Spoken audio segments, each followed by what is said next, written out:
شراب نوشی میں 10 بری خصلتیں ہیں۔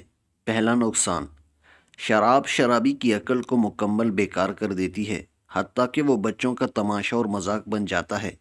جیسا کہ امام ابن ابی دنیا سے روایت ہے، فرماتے ہیں میں نے ایک مدہوش کو دیکھا جو پیشاب کر رہا تھا اور پیشاب سے اپنے منہ کا مسح کر رہا تھا اور کہہ رہا تھا، اے اللہ مجھے توبہ کرنے والوں سے بنا اور پاکیزہ لوگوں سے بنا۔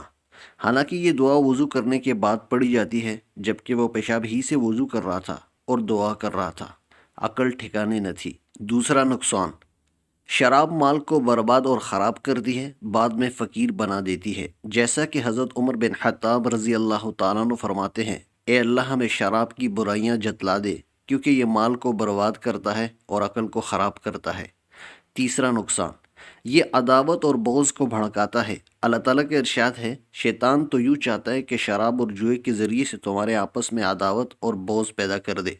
چنانچہ ظاہر ہے کہ شراب میں تو عقل نہیں رہتی، گالی گلوچ ڈھنگ کا فساد ہو جاتا ہے، جس سے بعد میں بھی طبی قدورت باقی رہتی ہے۔ اور شیطان یوں چاہتا ہے کہ وہ اس شراب اور جوئے کے ذریعے سے اللہ تعالیٰ کی یاد سے اور نماز سے تم کو باز رکھے۔ سو تم بتلاؤ، اب بھی تم باز آؤ گے؟ اس آیت میں اللہ تعالیٰ کا مقصد یہ ہے کہ مسلمان اس سے باز آ جائے۔ چوتھا نقصان، شراب نوش کی لذت طعام اور درست گفتگو ختم ہو جاتی ہے۔ پانچواں نقصان، اس کی بیوی اس پر حرام ہو جاتی ہے اور وہ اس سے زنا کرتا رہتا ہے۔ وہ اس وجہ سے کہ شرابی شراب پی کر اکثر طلاق کی بات کرتا رہتا ہے اور وہ کئی دفعہ اس طلاق کے ذہن میں گھس جاتا ہے، حالانکہ اس کو اس کا شعور بھی نہیں ہوتا۔ اس طرح سے وہ اپنی بیوی سے زنا کا مرتکب ہو جاتا ہے۔ اور بعض صحابہ اکرام رضی اللہ عنہم سے بھی روایت ہے، انہوں نے فرمایا، جس نے اپنی بیٹی کا نکاح شراب خور سے کر دیا تو اس کو زنا کے لیے روانہ کر دیا۔ چھٹا نقصان، یہ ہر برائی کی چابی ہے جو شرابی کو ہر قسم کے گناہ میں ملوث کر دیتی ہے۔ حضرت عثمان بن عفان رضی اللہ عنہم سے روایت کیا گیا ہے، انہوں نے کہا، اے لوگو، شراب سے بچو، یہ سب گندے کاموں کی جڑ ہے۔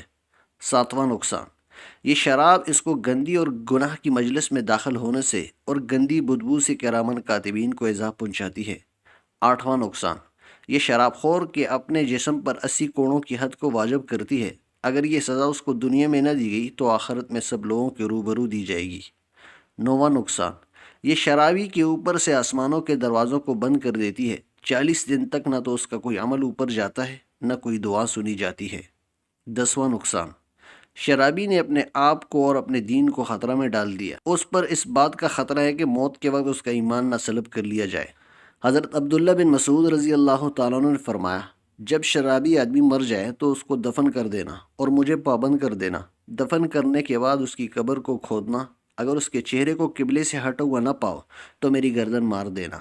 یہ تو اس کی دنیا کی سزا ہو گئی، آخرت کی سزا تو شمار سے باہر ہے۔ اس کو جلتا ہوا پانی پلایا جائے گا، زقوم کھلایا جائے گا، دوزخیوں کا دوزخ میں جو پیپ اور خون نکلے گا وہ نچوڑ کر پلایا جائے گا۔ اللہ تعالی ہمیں شراب سے اپنی پناہ میں رکھے، آمین۔